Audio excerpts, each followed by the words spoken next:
La PGR detiene en la Ciudad de México a Dámaso López, presunto líder del cártel de Sinaloa. Es considerado como uno de los principales operadores de trasiego de estupefacientes y generador de violencia en el estado de Sinaloa. Dámaso López, el licenciado, se encuentra declarando en las instalaciones del Aceido. El presidente Enrique Peña Nieto reconoce al Gabinete de Seguridad por la captura del sucesor del Chapo Guzmán. Pero yo veo que esto va a ser positivo y creo que vamos a ir recuperando la seguridad y la tranquilidad. El gobernador de Sinaloa dice que con la detención de Dámaso López, el estado recuperará la tranquilidad. Luis Miguel sale libre tras entregarse ante una corte de Los Ángeles. Eva Cadena no se presenta a declarar ante la FEPADE. Diputados de Morena ofrecen una disculpa pública por los hechos de corrupción de Cadena. El Banco de México informa que las remesas en marzo aumentaron 15%. Los dictadores de Venezuela quieren dar un golpe definitivo de usurpación de los derechos del pueblo e intentan intimidar con la violencia y el fraude a un pueblo que sabe de libertad. Continúa la violencia en las manifestaciones en contra de Nicolás Maduro. La canciller alemana Angela Merkel pide a Vladimir Putin respetar los derechos de las minorías. Pedía al presidente Putin que utilice sus influencias para proteger los derechos de las minorías. 3 grandes exponentes de la danza flamenca y española ofrecerán espectáculo en Bellas Artes.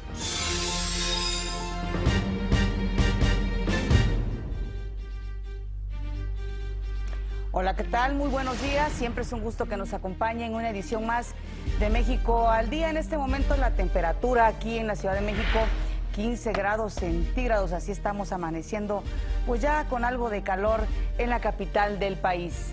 Y como siempre, desde aquí un saludo también muy afectuoso a quienes nos están viendo en el interior de la República Mexicana. Saludo con gusto, como cada mañana, a Omar Cepeda. Omar.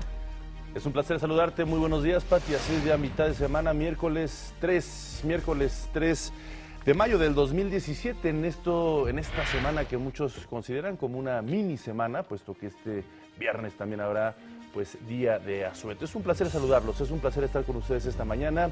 Saludo con mucho gusto a Griselda Yebra, quien se encuentra en la lengua mexicana de señas. Acompáñenos, este es su informativo, le tenemos la noticia al día. Así es, las autoridades federales dieron un duro golpe al crimen organizado. Detuvieron aquí en la Ciudad de México, en plena colonia Nueva Anzures, a Dámaso López, el licenciado, presunto líder del cártel del Pacífico y también el sucesor del Chapo Guzmán, uno de los criminales más buscados en este país. Elementos de la Agencia de Investigación Criminal de la Procuraduría General de la República, con el apoyo de la Secretaría de la Defensa Nacional, detuvieron a Dámaso López Núñez, alias el licenciado, presunto líder del Cártel del Pacífico, quien mantenía una pugna con los hijos de Joaquín El Chapo Guzmán por el control de la organización criminal. Fue asegurado tras un operativo en la colonia Nueva Anzures de la delegación Miguel Hidalgo en la Ciudad de México. Quien es considerado como uno de los principales operadores de trasiego de estupefacientes y generador de violencia en el estado de Sinaloa y en el sur de la península de Baja California. Dámaso López se encuentra declarando en la Subprocuraduría Especializada en Investigación de Delincuencia Organizada.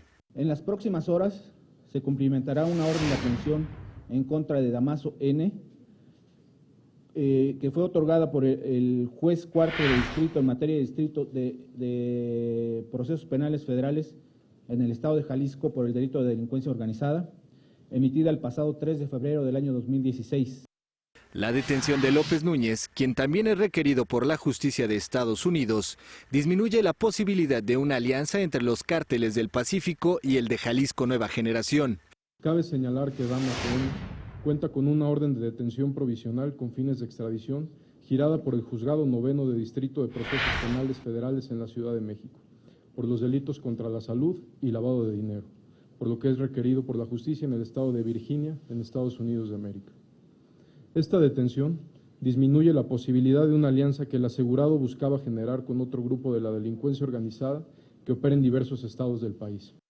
Como parte del operativo, los elementos federales realizaron 2 cateos más, uno en Avenida Santa Fe 471 en el conjunto habitacional Gran Santa Fe, donde fueron decomisadas drogas y armas de diversos calibres, y el otro en un domicilio ubicado en la colonia Tesosomoc en Azcapotzalco, donde se detuvo a Víctor Giovanni González Sepúlveda, alias el Chompiras o el Chompón, presunto operador financiero de Dámaso López, quien formaría parte del primer círculo de confianza de Dámaso y fungiría como probable operador logístico y financiero en la Ciudad de México, a través de la renta de inmuebles para ser empleados como resguardo de su jefe, además del pago a integrantes de la célula delictiva en esta ciudad. Con información de Antonio López, México al día. Este es el lugar donde fue detenido el presunto líder del cártel de Sinaloa. Se trata de un lujoso desarrollo residencial ubicado en Avenida Ejército Nacional, muy cerca de Polanco, y también en la esquina Bahía de San Hipólito, en la colonia Nueva Anzures, precisamente en el centro, en una parte muy céntrica de la Ciudad de México. El complejo denominado Ares cuenta con diversas amenidades como spa, gimnasio, alberca, salones lunch, entre otras. Un departamento en estos condominios puede costar incluso hasta 6 millones de pesos. Aquí un perfil de Dámaso López. El licenciado fue el segundo al mando del penal de máxima seguridad de Puente Grande, Jalisco. Ahí conoció a Joaquín El Chapo Guzmán, a quien le dio todas las facilidades para que su estancia en el penal federal fuera placentera. Tejió una red de corrupción mediante la cual ayudó al líder del cártel de Sinaloa en su fuga del penal en enero de 2001. Días antes de la primera fuga del Chapo Guzmán, López Núñez renunció a su cargo como subdirector del penal de Puente Grande. Una vez afuera, Joaquín Guzmán le pagó el favor a Dámaso López y lo colocó en la estructura del cártel de Sinaloa, donde en corto tiempo fue escalando lugares hasta llegar a ocupar un sitio junto a Juan José Esparragosa, alias El Azul, e Ismael El Mayo Zambada. El Chapo Guzmán y el licenciado se hicieron compadres luego de que el capo apadrinara a Dámaso López Serrano, alias el Minilic. Una vez que Joaquín El Chapo Guzmán fue detenido, sus hijos, con apoyo de Ismael El Mayo Zambada, se disputaron el control del cártel con los Dámaso, que se aliaron con el cártel de Jalisco Nueva Generación. La batalla por el control del cártel llevó a Dámaso López a colocarse al frente de la organización criminal, de acuerdo con información de inteligencia. Con información de Alfonso Landgrave, México al día.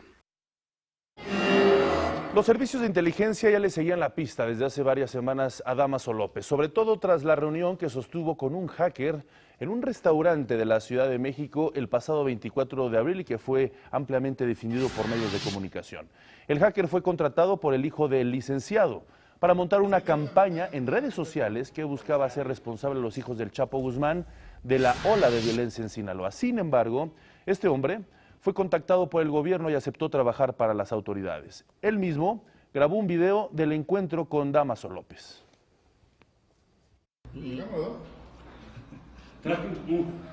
No, es que la mitad, así vete el hombro, por favor. Sale.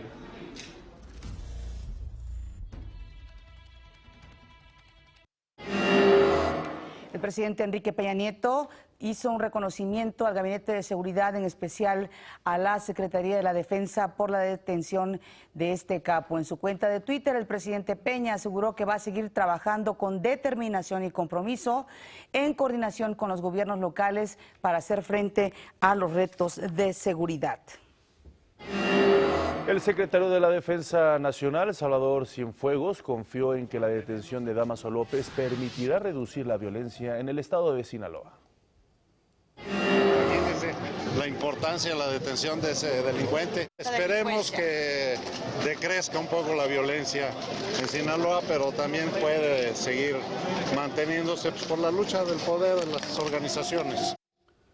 También habló el gobernador de Sinaloa, Quirino Ordaz.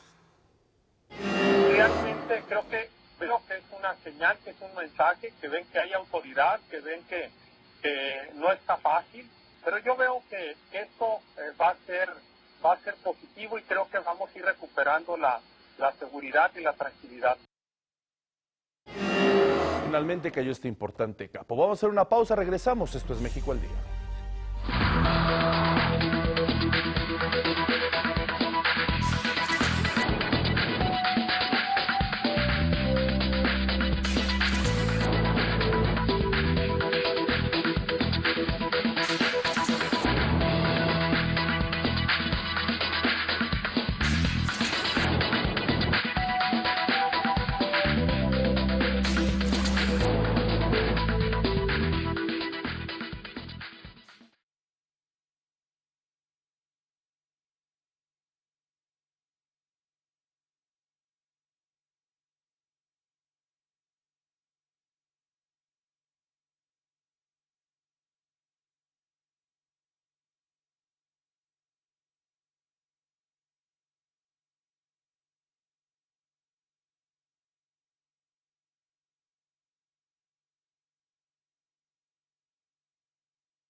El Ayuntamiento de Reynosa, Tamaulipas, activó el semáforo rojo por una situación de riesgo en distintos puntos de ese municipio.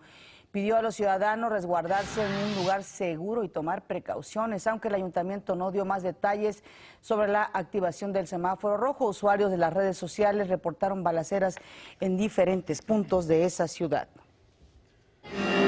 Vámonos a otra información que también causó muchísimo revuelo durante la tarde del día de ayer, y es que el cantante Luis Miguel se entregó a las autoridades estadounidenses para responder a una orden de arresto en su contra. Ahí empezaron a surgir mucha información contradictoria, muchos de ellos pensaban que lo iban a ver tras las rejas, pero bueno, todo esto se originó por una demanda presentada por su ex representante William Brockhaus, quien argumenta que el llamado Sol de México no le ha pagado su sueldo. Pide más de $1 millón.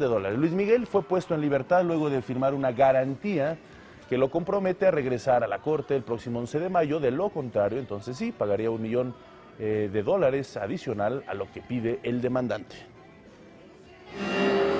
Bueno, en otros asuntos, acompañado por uno de los futbolistas más respetados de México, el secretario de Educación Pública, Aurelio Nuño, destacó la importancia precisamente del deporte dentro de la formación escolar.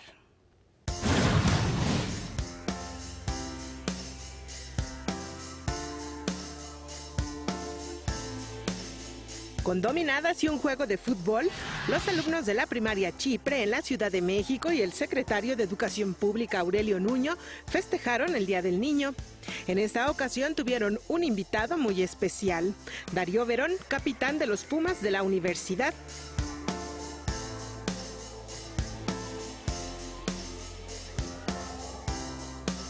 Ahí el secretario Nuño destacó que dentro de los ejes del modelo educativo es promover el deporte de manera integral. La importancia del deporte también como una fase muy importante de su educación. Que sepan cuidar su cuerpo, que sepan la importancia de estar sanos, de que el deporte nos ayuda a estar sanos, nos ayuda a la convivencia y que también nos ayuda a tener espacios de convivencia que son también tan importantes. Con su chamarra de los Pumas, el secretario señaló que la niñez mexicana es el pilar del desarrollo del país. Lo más valioso que tiene nuestro país son ustedes, las niñas y los niños de México. Ustedes son el presente y serán el futuro de este país.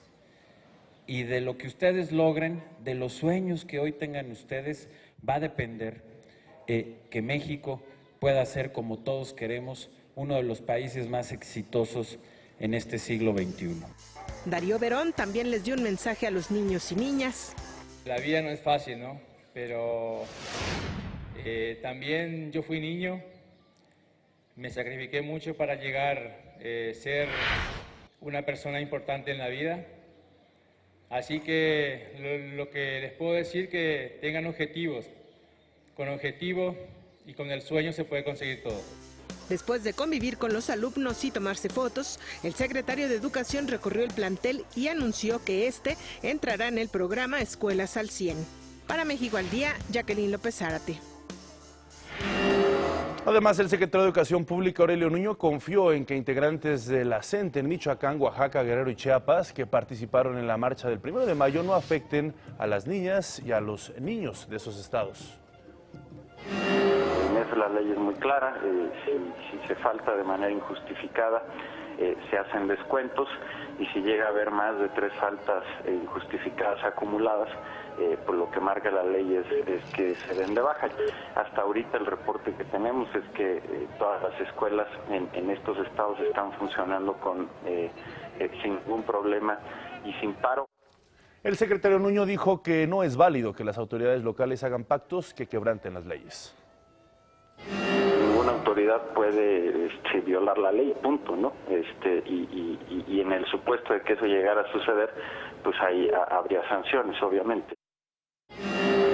El nuevo consejero presidente del Instituto Nacional para la Evaluación de la Educación, Eduardo Bakov, hizo su primera aparición ante los medios. Habló sobre las metas que se ha puesto ahora que está precisamente al frente del INE.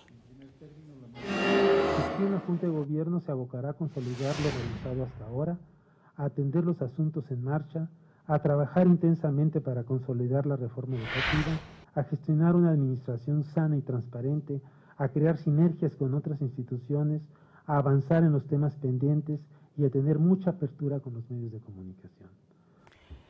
También habló sobre los retos que enfrenta la evaluación del desempeño para el presente año. Cumpla con, digamos, con los objetivos que se ha propuesto, que en este caso es que todos los profesores que desean o aspirantes que desean entrar al servicio profesional docente lo hagan a través de un sistema de evaluación de ingreso, que eso se respete en los estados y que se les dé, de acuerdo a las listas de prelación, digamos, las plazas que correspondan. Y esto se ha ido logrando, cada vez se logra más, y lo que puedo decir es que esto va muy bien.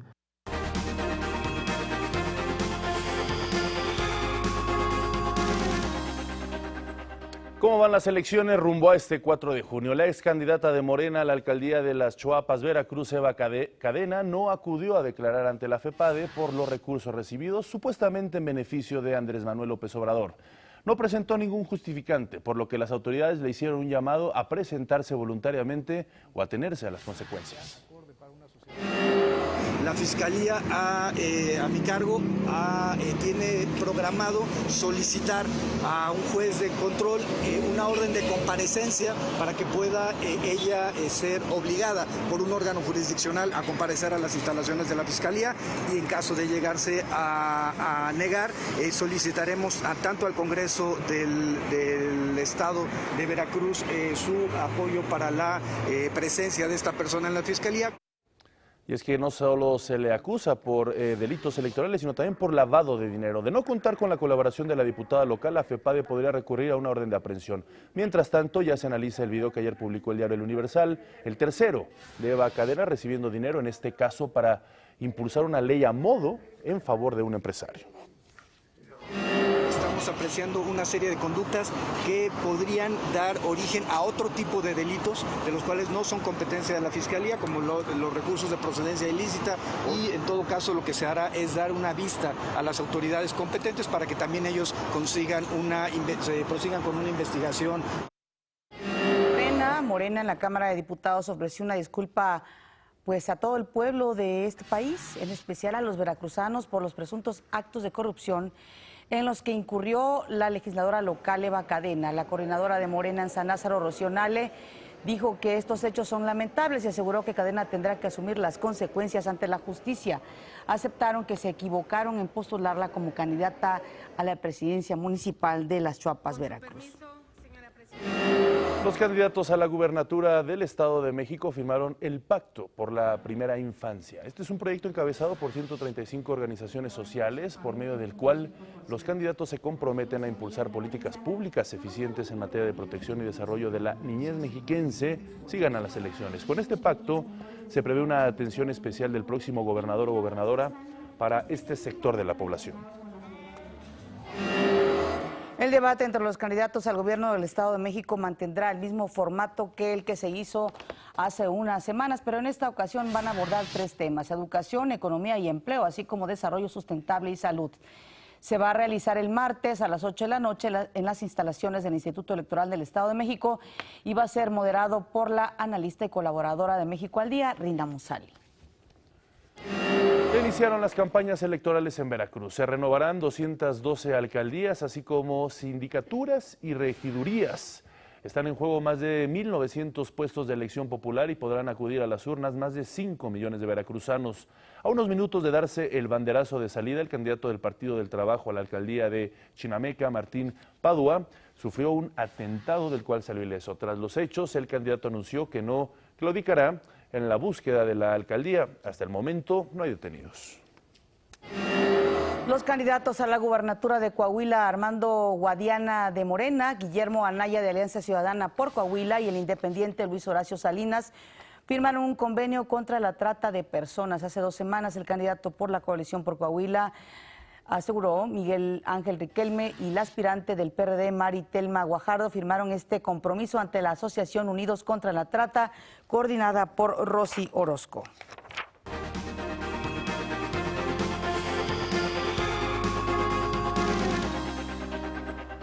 Vámonos a otros asuntos. El secretario de Gobernación, Miguel Ángel Osorio Chong, urgió a los congresos estatales a unificar las leyes locales y a erradicar, de una vez por todas, la violencia contra las mujeres. Pidió que cada entidad tipifique sus leyes en materia de feminicidio, despenalice el aborto por violación y fortalezca los mecanismos de protección a las mujeres. La alerta no es para castigar estados, sino para fortalecerlos en su acción contra la violencia hacia las niñas y hacia las mujeres. Solo si hacemos lo que a cada una y a cada uno nos toca, generarán para las mujeres mejores condiciones y con ello ganaremos todos. Es momento de cerrar filas. Tenemos que erradicarlo y tenemos que hacer un frente común para poderlo realizar y alcanzar. Especialistas del sector privado consultados por el Banco de México pronosticaron que el Producto Interno Bruto de México va a crecer 1.70% durante este año.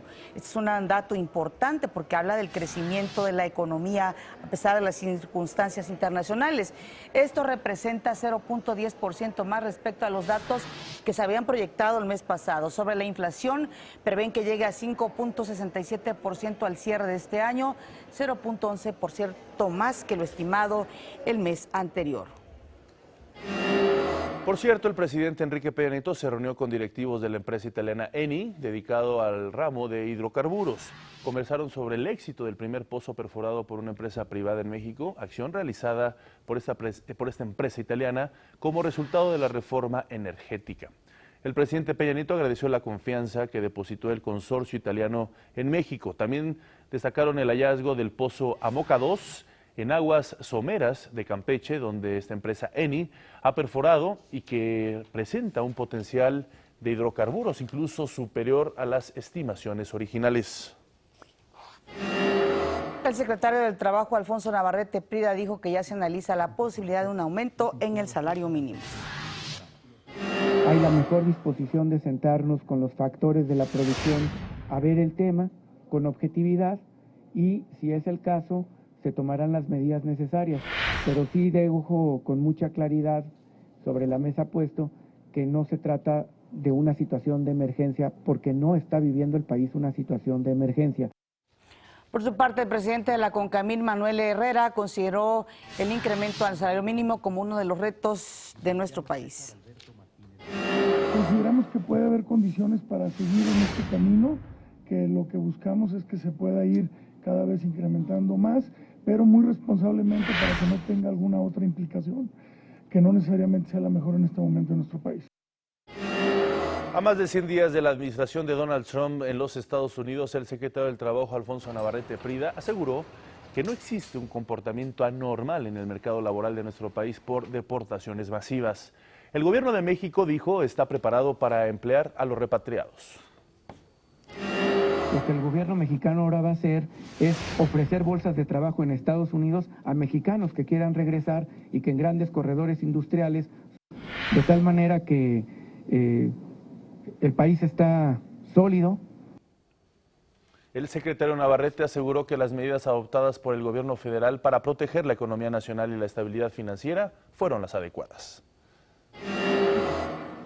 Todos hemos sido testigos de tiempo le ha dado la razón al gobierno de México, que queremos un comercio bajo dos condiciones, un comercio que sea justo, que no haya ventaja para alguna de las partes y un comercio que sea con respeto.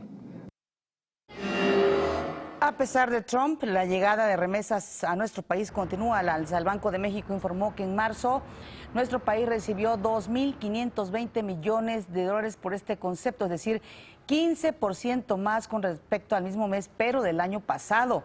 En el primer trimestre del año, las remesas sumaron 6.640 millones de dólares, un aumento de más del 7% en comparación con el mismo periodo, pero del 2016.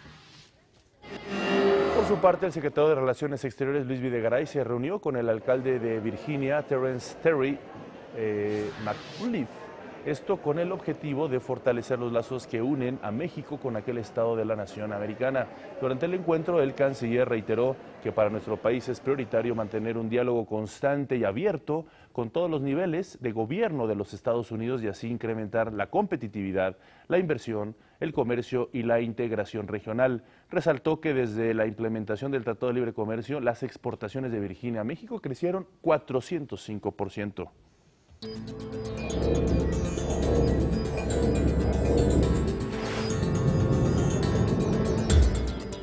A pesar de que el Congreso le negó los recursos para construir el muro fronterizo, el presidente Donald Trump aseguró que tiene dinero para iniciar el proyecto. Tenemos más dinero en seguridad fronteriza en más de 10 años. Los demócratas no les dijeron eso, lo olvidaron. En sus notas olvidaron decirlo. Con dinero suficiente para realizar un pago inicial para el muro fronterizo. Y no se equivoquen, vamos a empezar a construir el muro. Esto significaría reemplazar y reparar barreras y bardas ineficientes de lo que ya está en estos momentos. Vamos a nuestro resumen. Gracias a quienes nos acompañaron en esta primera media hora. Nosotros regresamos. Esto es México al Día.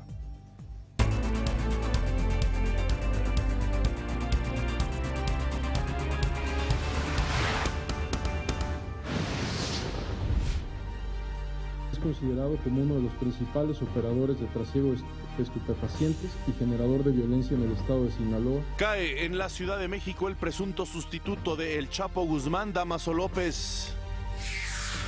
El presidente Enrique Peña Nieto reconoce al Gabinete de Seguridad por este importante golpe al crimen organizado. Dámaso López estará recluido por 72 horas en las instalaciones de la CEIDO.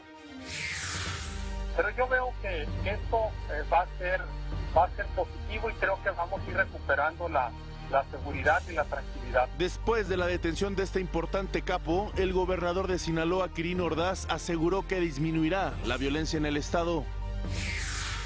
La morenista Eva Cadena es investigada por la PGR por lavado de dinero y deja plantada la FEPADE. El cantante Luis Miguel se entrega a la justicia de Estados Unidos tras demanda millonaria. Sale unas horas después tras firmar una garantía. La cadena estadounidense CNN se negó a transmitir un anuncio del presidente Donald Trump con motivo de sus 100 días de gobierno. Más adelante muere el cantante de rock Bruce Hampton en pleno escenario.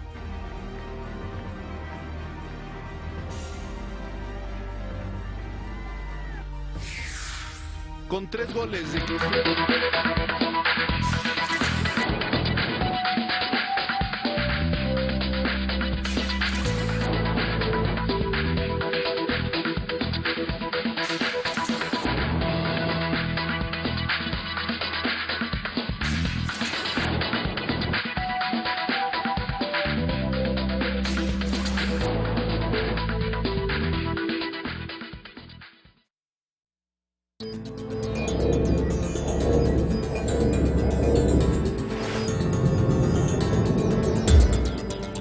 Los presidentes de Estados Unidos, Donald Trump, y de Rusia, Vladimir Putin, hablaron telefónicamente. La Casa Blanca calificó como muy buena esta conversación en la que se trataron temas como el de Siria. También pactaron reemprender la búsqueda de un acuerdo de paz porque afirman el sufrimiento ha llegado muy lejos. También retomarán el diálogo sobre las zonas seguras en Siria. Otro tema fue la peligrosa situación en Corea del Norte. Todos esos calificativos son por parte de la Casa Blanca. Este acercamiento estratégico culminará en julio cuando ambos presidentes se reúnan en Hamburgo, en Alemania, en el marco de la cumbre del G20. También el presidente ruso Vladimir Putin recibió a la canciller alemana Angela Merkel en Sochi. Putin negó que su país haya interferido en las elecciones de otras naciones, en clara alusión a los Estados Unidos. Nunca interferimos en la vida política y en los procesos políticos en otros países. Realmente nos gustaría que no interfirieran en la vida política al interior en Rusia. Por desgracia, en los últimos años estamos viviendo una situación absolutamente diferente. Hay intentos de afectar a los procesos políticos en Rusia a través de ONGs y directamente. Mientras tanto, Merkel pidió al Kremlin que trabaje para solucionar el conflicto en Siria y que defienda los derechos de las minorías en Chechenia. Señalé una vez más lo importante que son las manifestaciones por los derechos de una sociedad, lo importante del papel de las ONGs y en particular los reportes negativos que hemos recibido respecto al trato que se les da a los homosexuales en Chechenia. Pedí al presidente Putin que utilice sus influencias para proteger los derechos de las minorías. Sigue el pleito Trump y los medios tradicionales como la CNN. Precisamente la cadena de noticias CNN se negó a transmitir el anuncio de Trump con motivo de sus 100 días de gobierno.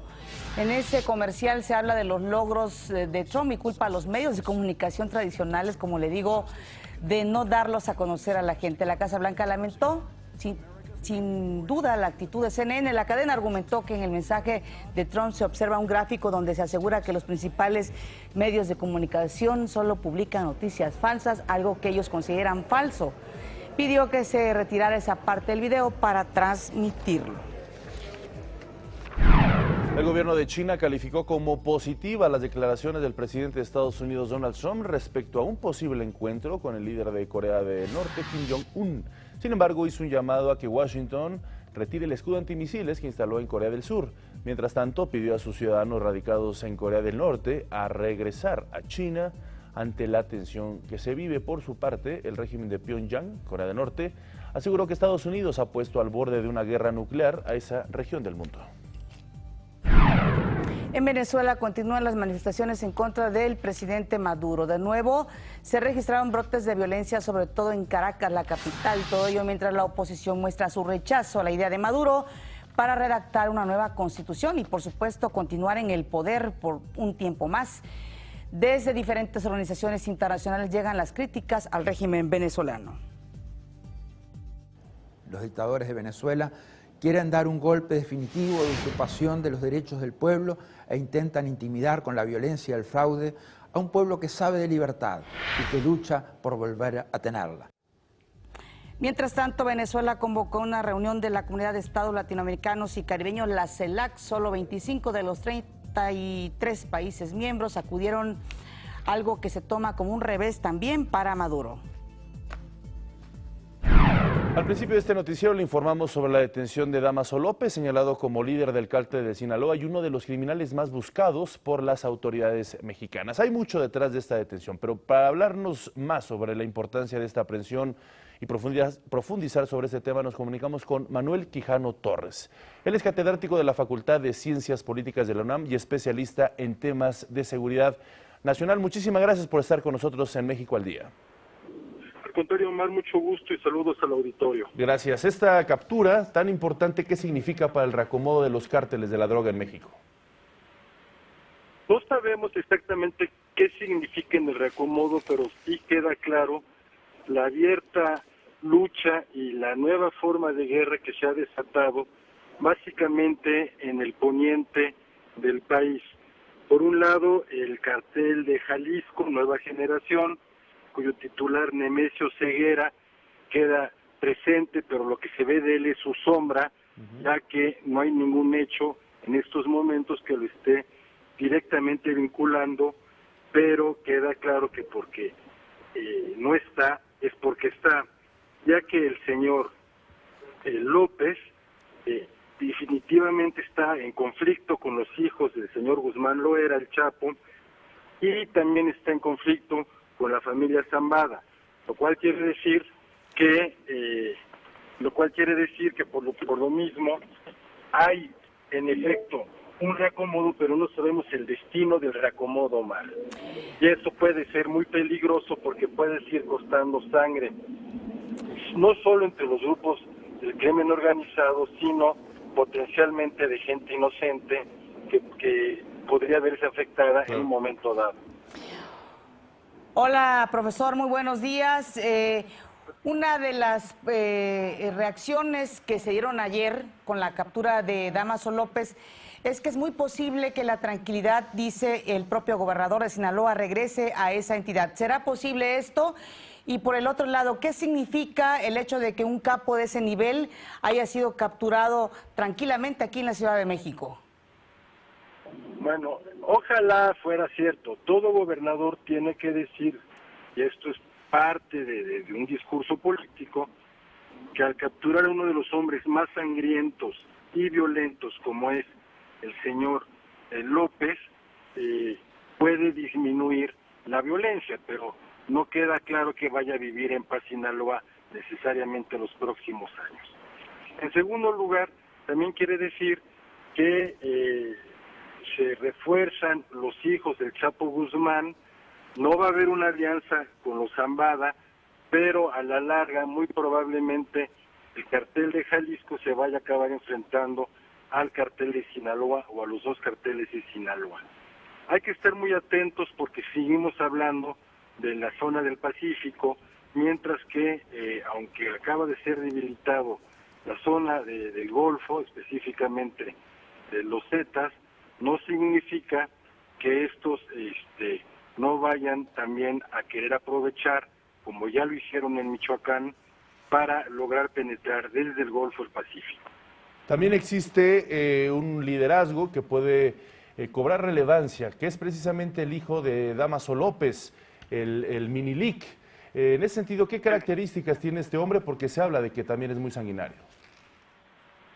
No solo es sanguinario, es un hombre que le encanta que le hagan corridos, lo cual demuestra que es un hombre vanidoso, es un hombre escrupuloso y no conoce límites. Como sea, el señor López algo tenía de conocimientos de derecho y era precisamente su gran ventaja comparativa por lo que se pudo acercar y vivir 17 años pegado al Chapo Guzmán.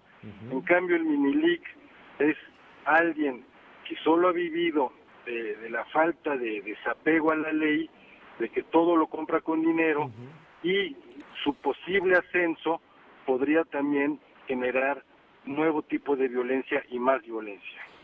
Maestro, le insisto en esta pregunta porque es una de las cosas que se destacan en algunos medios de comunicación. El hecho de que un líder de ese nivel haya sido capturado aquí en la Ciudad de México, ¿qué nos está revelando? Es decir, que la Ciudad de México podría estar afectada también por la presencia ya de otros líderes de los cárteles. Siempre la Ciudad de México, no olvidemos por ejemplo la captura del Barbie. La Ciudad de México es un centro de encuentro, de consenso y de operaciones. La Ciudad de México, no de ahora, sino desde hace muchos años, es un centro político y un centro de operaciones del narco, no solo de los carteles, sino de acuerdos, por ejemplo, y esto se sabe, de la DEA con líderes de los carteles. Esto se ha hecho en la Ciudad de México. Su pregunta es muy importante porque tiene una segunda parte, y la segunda parte es que potencialmente la Ciudad de México podría convertirse también en víctima de la lucha por los carteles. Sin embargo, hasta el momento han cumplido ellos su palabra de llegar a acuerdos, pero no utilizar a la Ciudad de México como un centro de distribución. Es suyo, la Ciudad de México tiene básicamente su centro de distribución de Tepito, y ahí está controlado el gran nervio del control de la droga en esta ciudad, que no ha roto con los carteles de provincia. Profesor Manuel Quijano, muchísimas gracias por estar aquí con nosotros en México al Día. Interesante, importante los puntos de vista que usted nos da al respecto de todo lo que puede significar la captura de Dámaso López. Muchísimas gracias. Muy buenos días. Omar, al contrario, para usted y Patricia y para Omar, un gran abrazo y muchos saludos al auditorio. Abrazos. Bueno, vamos a las breves de este país.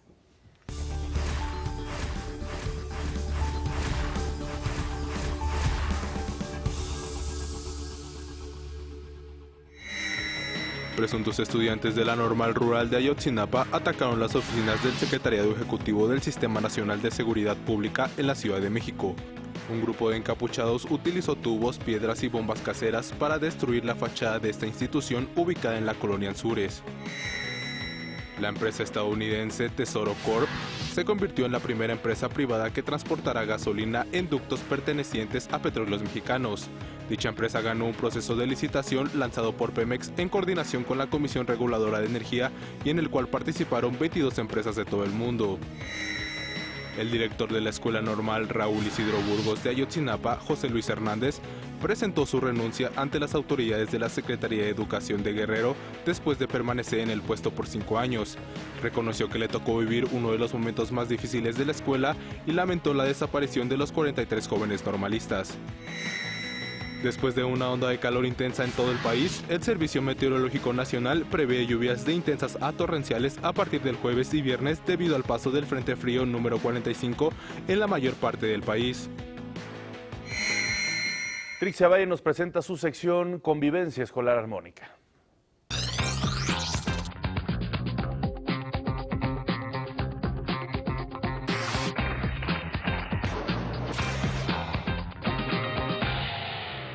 Ayer 2 de mayo se conmemoró el Día Internacional en la Lucha contra el Bullying, que es el acoso que se manifiesta de forma constante contra alguien y con intención y que precisamente altera la convivencia escolar armónica, que es de lo que se trata esta sección, de fomentar acciones que promuevan una convivencia que sea beneficiosa para todos, porque la formación de los niños y las niñas depende en una gran medida de que tengan un espacio en donde se puedan desarrollar de una forma armoniosa. Por ello es tan importante la denuncia. Los papás a veces esperan mucho para llegar a las escuelas, ya cuando hay un diente roto, un hueso roto o algo así o más grave en algunos casos. Por ello, desde las primeras señales, si tu hijo te dice, me están molestando, hay que escuchar.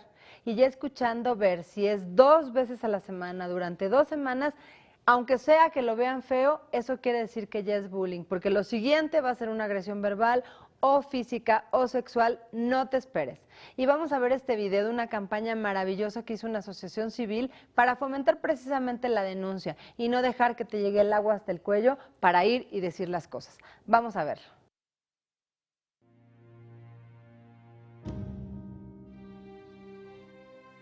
Pienso mucho en ese niño que sufría tanto. Me acuerdo de una niña atemorizada ante las amenazas de sus compañeras. Hubo una niña que perdió a todos sus amigos a causa de las redes sociales. Recuerdo a ese joven inmerso en una depresión. Se sentía incomprendido por sus padres. Vivía en una tremenda soledad. Ya no quería vivir ni un día más. Temblaba y sentía pánico cuando era su turno de hablar en el salón de clases. No tenía fuerza para levantarse por las mañanas. Nunca me percaté del gran dolor que sentía mi alumna. Ella estaba sufriendo. Me acostumbré a mirar cómo se burlaban de los débiles y nunca intenté ayudar. Un día me di cuenta que mis exigencias y mis críticas estaban destruyendo la autoestima de mi hijo. Me tardé mucho tiempo en darme cuenta que mi hija necesitaba una madre presente. Me decían que nadie tenía derecho a controlar mis emociones y que no debía tenerle miedo a nadie, que debía pararme con fuerza y detenerlo. Me dijeron que en el momento que me sintiera protegida, todo terminaría.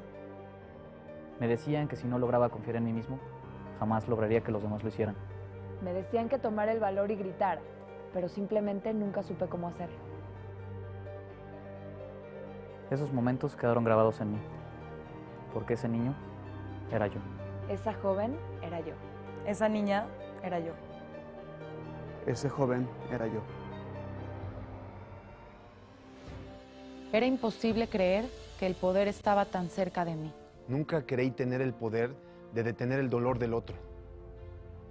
Nuestra comunidad no está exenta. El bullying puede estar en nuestras mesas familiares, escuelas, centros comunitarios, las redes sociales o en cualquier lugar.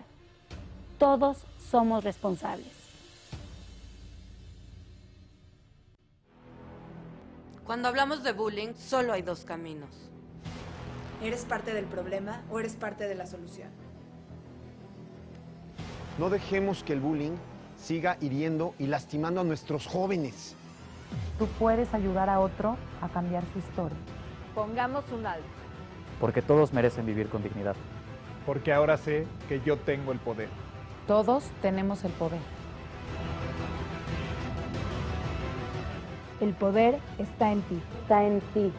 Está en ti.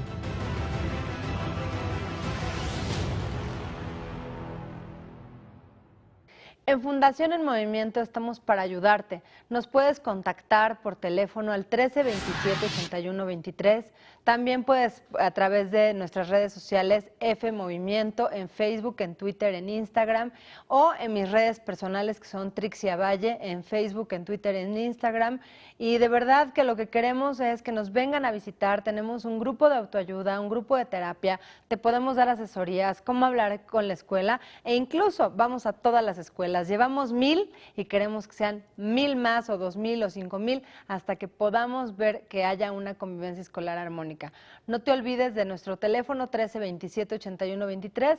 Estamos siempre para atenderte, para ayudarte, pero por favor, denuncia. Como ya lo vimos, no hay que dejarlo para después. Gracias.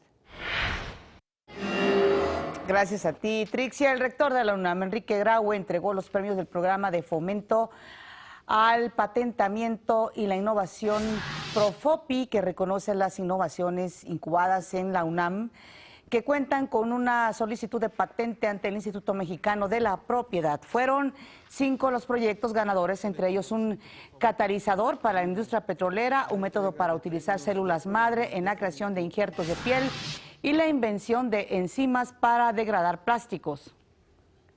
Tenemos que seguir insistiendo en innovar y en patentar. Solo así podremos pasar a ser un país manufacturero a un innovador y creador de tecnologías novedosas. Y a ustedes, los investigadores del Profopi, son prueba fehaciente de que contamos con el potencial para poderlo hacer y hacerlo muy bien. En el evento fue anunciada la creación de un nodo nacional de la innovación en la Ciudad de México que permitirá a investigadores y académicos incubar sus proyectos, pero sobre todo hacerlos realidad. Gran talento el que hay, por supuesto, en la UNAM. Vamos a una pausa. Esto es México al Día.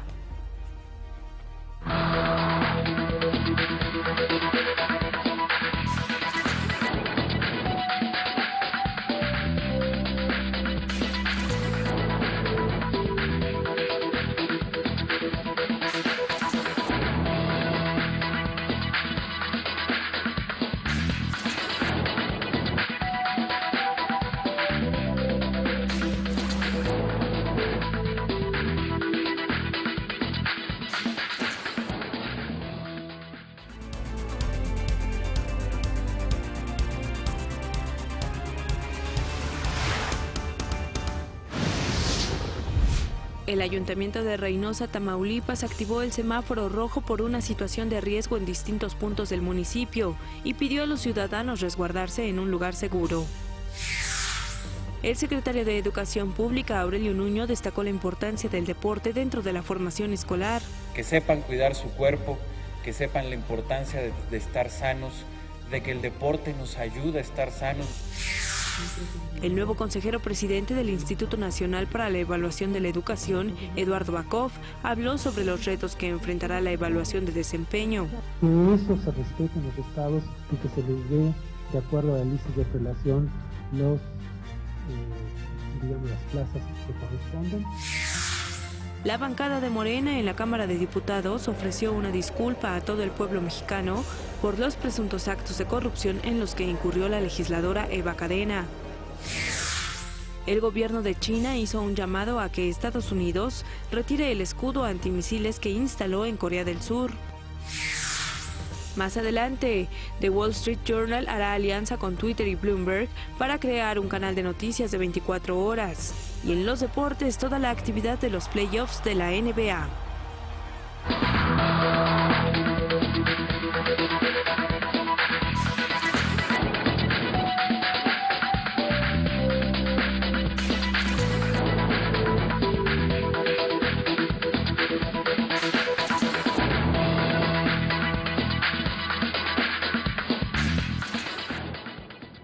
Esta mañana me da mucho gusto que esté aquí en el estudio de México al Día.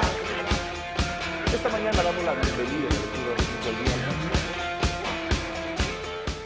La tecnología al servicio de la salud. Es un placer tener en el estudio al coronel médico cirujano César Gamaliel Rivera Martínez. Con él hablaremos sobre uno de los robots más trascendentales que hay en nuestro país, obviamente en términos de la medicina, que es el robot Da Vinci.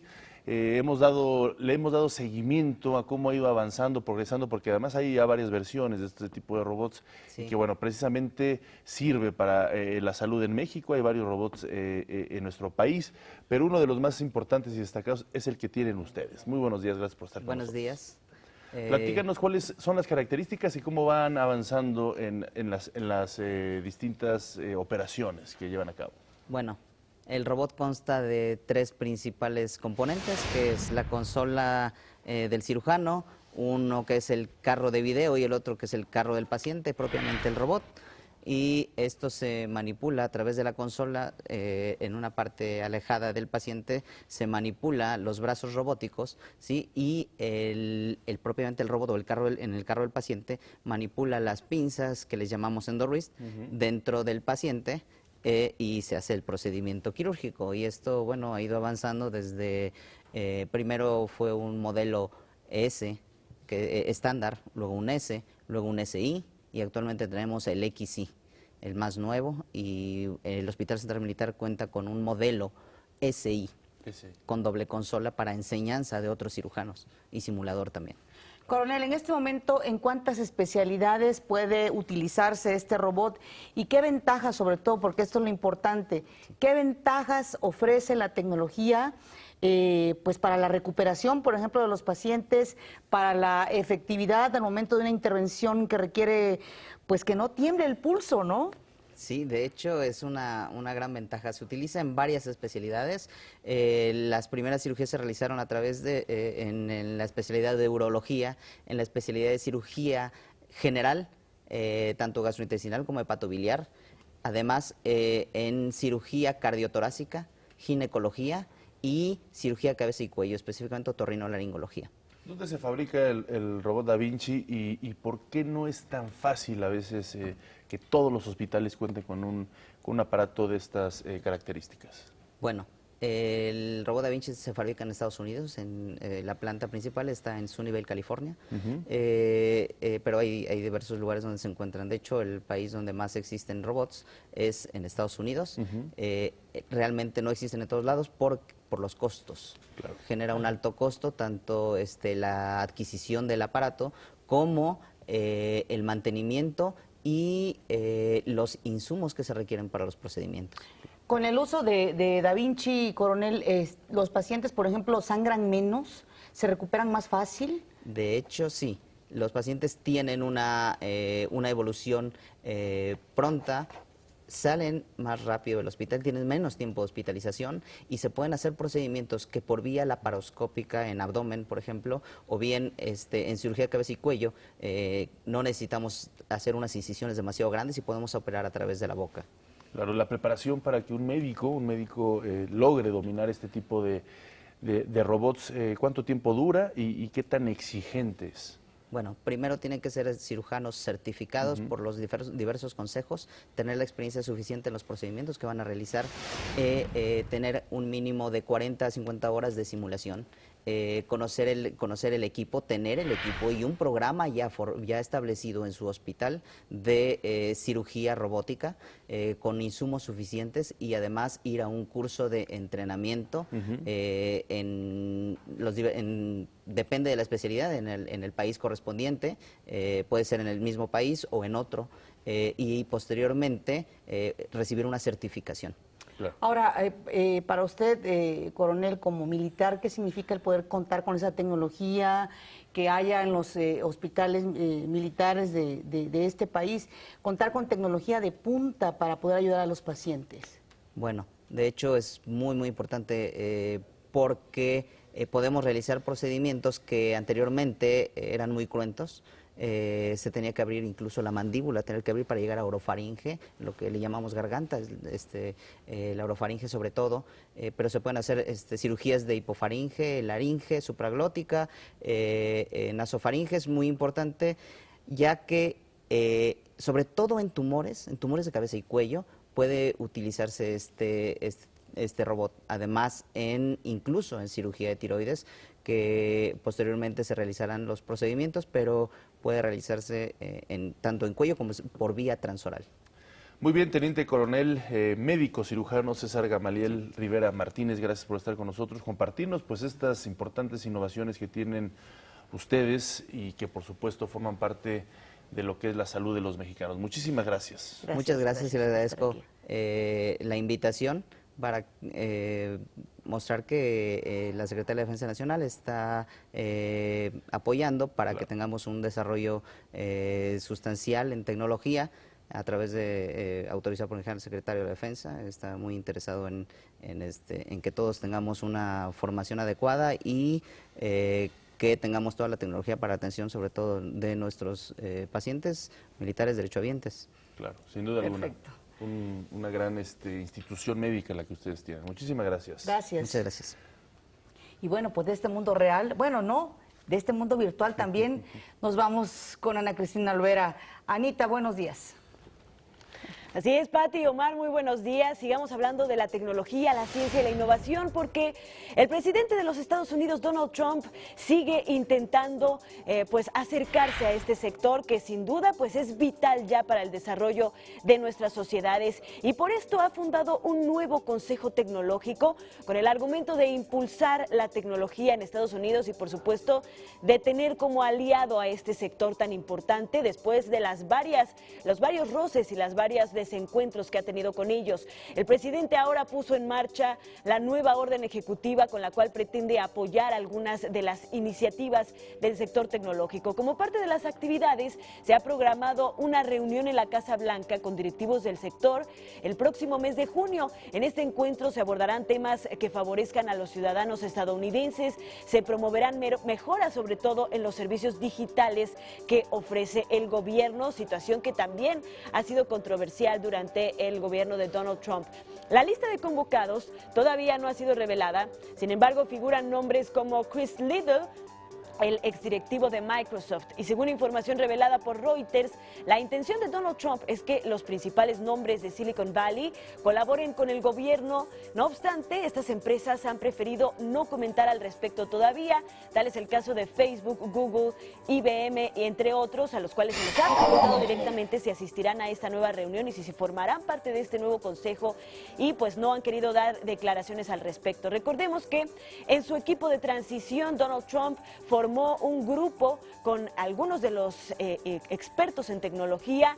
Ha tenido varias desavenencias con este sector, sobre todo en la cuestión de sus bloqueos a la inmigración, a la contratación de talentos extranjeros, y bueno, incluso vimos en algún momento la pretensión del famoso Calexit, es decir, los habitantes de Silicon Valley, que son precisamente estas empresas tecnológicas, impulsaron una iniciativa para que California de alguna forma intentara separarse de las políticas de Donald Trump. Así que ya veremos este nuevo intento si logra acercarlo al sector tecnológico. Y el pasado sábado 29 de abril, el presidente de Turquía, Recep Tayyip Erdogan, bloqueó el acceso a la enciclopedia virtual Wikipedia sin emitir ningún comunicado a los ciudadanos. Tras las quejas, únicamente se comentó que había información que hacía apología al terrorismo, decisión que fue respaldada por las autoridades que regulan los contenidos de Internet. Al respecto, la Fundación Wikimedia, una de las que, por supuesto, impulsan este proyecto, a través de un comunicado ya se manifestó en contra de la decisión. Confirmó que las autoridades turcas solicitaron el bloqueo de todos los contenidos en el idioma natal y también en inglés en ese país. Sin embargo, consideran que las medidas son innecesarias, pues el objetivo del portal es el de informar al mundo acerca de los contenidos enciclopédicos que además se construyen de manera colaborativa alrededor del mundo. Ahora es Wikipedia quien solicita al gobierno de Turquía que reconsidere esta restricción y que se respeten los derechos de los ciudadanos. Así que ahí estamos viendo una pugna más por la libertad de expresión por una parte y los argumentos de diferentes gobiernos e instituciones y grupos del sector social que pues alzan la voz a los contenidos xenófobos, contenidos que tienen que ver con el terrorismo, etcétera. Así que ya veremos cómo se sigue configurando esta bloqueo bloqueo o esta regulación de la información que se comparte a través de plataformas como lo es Wikipedia. Y precisamente hablando de cómo se comparte la información, pues The Wall Street Journal informó que existirá ahora una alianza entre Twitter y Bloomberg para crear un canal de noticias de 24 horas. La información fue confirmada por el empresario Mike Bloomberg a través de su cuenta oficial de Twitter. La sociedad entre estas dos empresas, además del canal de noticias, ofrecerá transmisiones en vivo y programas con diversos contenidos, entre ellos Live Nation para transmitir conciertos o WNBA, donde se mostrarán juegos de básquetbol.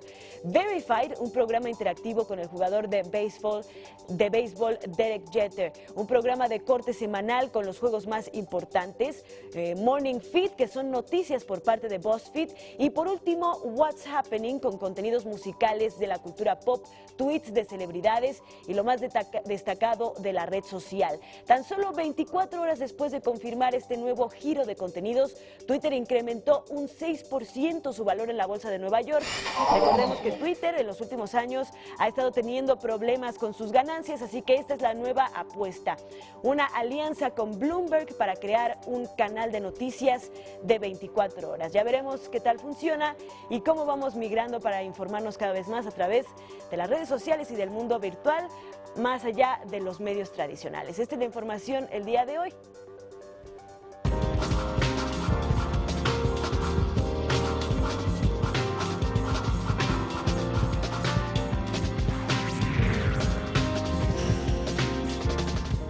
Bellas Artes va a vibrar con la presencia de 3 grandes exponentes de la danza flamenca y española. Las compañías Flamenca Rubio Cuevas, Baile Flamenco Marien Luébano y María Elena Anaya de Danza Española alistan su participación en la gala especial.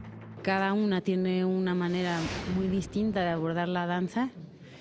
Son lenguajes, aunque es danza española y es flamenco, sin embargo creo que cada quien tiene una personalidad. Matices diferentes cada una, con músicos diferentes cada una. Entonces, en un solo programa ver esas 3 propuestas es una gran oportunidad para el público, para que gocen. La función arrancará con el programa Caminando, integrado por piezas que abordan la vida, la libertad, la voluntad y el amor. Voy de un palo hacia otro como un poco drásticamente, pero musicalmente está perfectamente arreglado, porque yo creo que eso es en sí lo que nos pasa diariamente. Nos pasan en experiencias tanto buenas como malas, entonces también la coreografía es como un vaivén, ¿no?, de emociones. A Caminando seguirá el programa Tiempo, un extracto del proyecto 3 Generaciones, investigación coreográfica sobre la danza española en México entre 1950 y 1980. Creo que al mexicano le gusta también porque lo entiende de algún modo, porque en México el folclore mexicano tiene mucha raíz española en la música y en la danza. Entonces hay algo, un sincretismo ahí que nos une, ¿no? El último programa será Mi Alma, Mis Andares, que pretende generar un vínculo entre bailarina, músicos y espectadores. No necesitan entender absolutamente nada. Captan la belleza, captan el momento emotivo, las emociones que se abordan dentro del flamenco, y no es algo que tengan que entender como a veces algunos programas muy abstractos de danza contemporánea, que va uno y dices, ¿te gustó? Y sale uno así como con el ceño fruncido y dices, no sé. La gala de flamenco se presentará el sábado 20 de mayo en el Palacio de Bellas Artes. Para México al Día, Rufino Enríquez González. Y en el Centro Histórico de la Ciudad de México fue reinaugurado el Museo de las Constituciones, espacio que renueva sus instalaciones y museografía para celebrar el centenario de nuestra Carta Magna. El recinto se ubica en el extemplo del máximo colegio de San Pedro y San Pablo, en la calle del Carmen, donde se redactó y promulgó la primera Constitución Federal de los Estados Unidos Mexicanos en el año 1824. En el renovado museo se reflexionará sobre los valores que integran la sociedad y el respeto a las normas que rige la convivencia social. La visita al museo es también una oportunidad para hacer el recuento de nuestras aspiraciones, de nuestras luchas por la libertad y de nuestros esfuerzos normativos por conseguir una convivencia en paz. Estudiantes mexicanos expondrán en Chicago el trabajo de conservación de la camisa que portaba Francisco Villa el 20 de julio de 1923, cuando murió. La prenda fue sometida a una ardua investigación histórica y a un proceso de conservación preventiva en la Escuela Nacional de Conservación, Restauración y Museografía del INAH. La camisa será expuesta durante la reunión anual del American Institute for Conservation a celebrarse el 30 y 31 de mayo.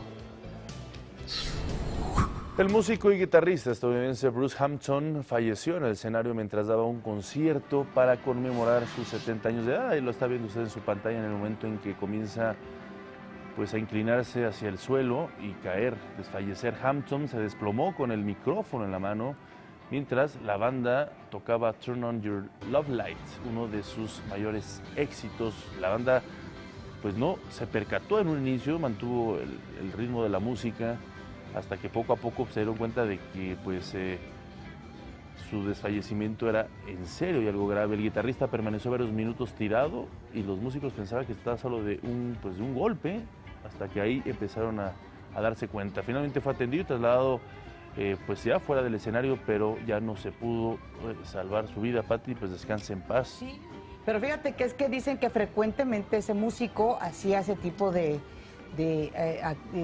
espectáculos, hacía muchas bromas en el escenario y por eso a la hora en que le ocurrió el desfallecimiento, pues los músicos pensaron que era parte del show que acostumbraba a hacer. Lamentablemente, pues no, era pues un infarto con seguridad. México es tu museo.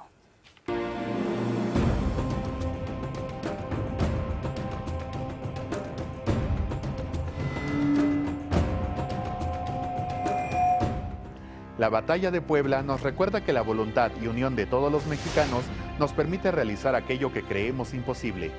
Ese fue el ejemplo que nos legaron los valientes mexicanos que participaron en aquella célebre batalla del 5 de mayo. Bienvenidos a México es tu museo, y hoy los invito a recordar el día en que las armas nacionales se cubrieron de gloria. Después de las múltiples invasiones y guerras internas, México se encontraba en bancarrota, razón por la que el presidente Benito Juárez se vio forzado a suspender los pagos de la deuda externa. Esto provocó que en 1861 Francia, España e Inglaterra formaran la Convención de Londres para dar a México un ultimátum y cobrar una deuda que ascendía a 80 millones de pesos, utilizando las armas de ser necesario. Ante esta amenaza, México llegó a un acuerdo con España e Inglaterra, quienes retiraron sus tropas. Sin embargo, Francia, con una clara intención de conquista, desconoció los acuerdos e inició una invasión. El general Charles de La Trille, conde de Lorenzes, fue el encargado de dirigir a las tropas invasoras. Soberbio y con la confianza de una victoria segura, escribió una carta al emperador Napoleón III que decía: a partir de este momento, y al mando de nuestros 6,000 valientes soldados, ya soy dueño de México. El 5 de mayo de 1862, el general Lorenzes inició las hostilidades, seguro de su victoria. Sin embargo, los soldados mexicanos, a pesar de estar mal alimentados, superados en número y con un entrenamiento deficiente, fueron dirigidos por Ignacio Zaragoza con gran precisión. La batalla transcurrió poco a poco y Lorenzes, menospreciando al ejército mexicano, lanzó un ataque directo contra los fuertes de Loreto y Guadalupe, tornándose en una batalla sangrienta. Finalmente, el resultado fue contundente. El mejor y más equipado ejército del mundo de esa época fue derrotado por las armas mexicanas. Ignacio Zaragoza fue reconocido como héroe nacional y en su honor la ciudad de Puebla fue nombrada Heroica Puebla de Zaragoza. Y en 1997 se creó el Museo y Biblioteca General Ignacio Zaragoza en el Centro Histórico de Puebla, ocupando un inmueble que data del siglo XVIII, anexo al templo del ex-hospital de Nuestra Señora de Belén, donde se exhiben documentos, armas y objetos propios de la batalla del 5 de mayo de 1862. El 5 de mayo se ha convertido en una de las fechas más importantes de nuestra historia, y la heroica Puebla de Zaragoza es hoy un referente de la historia de México que en sus interiores guarda la voz de los valientes mexicanos que ese 5 de mayo defendieron la patria, haciendo de nuestro país un gran museo que puedes visitar en todo momento, porque México es tu museo. Dani, vamos ahora a nuestro resumen.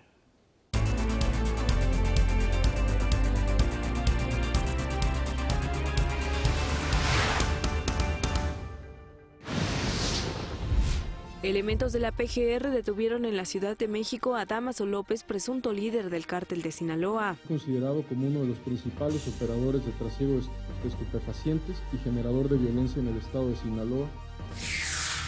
En entrevista para México al Día, Manuel Quijano Torres, catedrático de la Facultad de Ciencias Políticas de la UNAM, dijo que tras la detención de Dámaso López en la Ciudad de México, la capital del país podría convertirse en un sitio por la lucha de los cárteles. Que potencialmente la Ciudad de México podría convertirse también en víctima de la lucha por los carteles. Sin embargo, hasta el momento han cumplido ellos su palabra de llegar a acuerdos, pero no utilizar a la Ciudad de México como un centro de distribución. El presidente Enrique Peña Nieto hizo un reconocimiento al Gabinete de Seguridad por este golpe al crimen organizado. Después de la detención de Dámaso López, el gobernador de Sinaloa, Quirino Ordaz, aseguró que disminuirá la violencia en el estado. Pero yo veo que esto va a ser positivo y creo que vamos a ir recuperando la seguridad y la tranquilidad. La diputada local de Veracruz, Eva Cadena, no se presentó a declarar ante la FEPADE por los hechos de corrupción en su contra. En Venezuela continúan los hechos violentos en las protestas en contra del régimen de Nicolás Maduro. La cadena de noticias CNN se negó a transmitir un anuncio del presidente Donald Trump con motivo de sus 100 días de gobierno. El cantante y guitarrista de rock Bruce Hampton muere en pleno escenario durante su concierto. The Wall Street Journal hará alianza con Twitter y Bloomberg para crear un canal de noticias de 24 horas. Y en los deportes, Real Madrid vence 3-0 al Atlético de Madrid en las semifinales de la Champions League. Muchas gracias por acompañarnos, que pasen un excelente miércoles, mitad de semana, ya casi llega el próximo puente. Así es, sí, estás emocionado, gracias. Bueno, nosotros trabajamos aquí. Gracias a Griselda Yebra, que nos acompaña en el lenguaje de las señas, a Ana Cris, a Daniel, a Omar, pero sobre todas las cosas a usted por vernos. Este es un esfuerzo informativo de Televisión Educativa, pásela muy bien.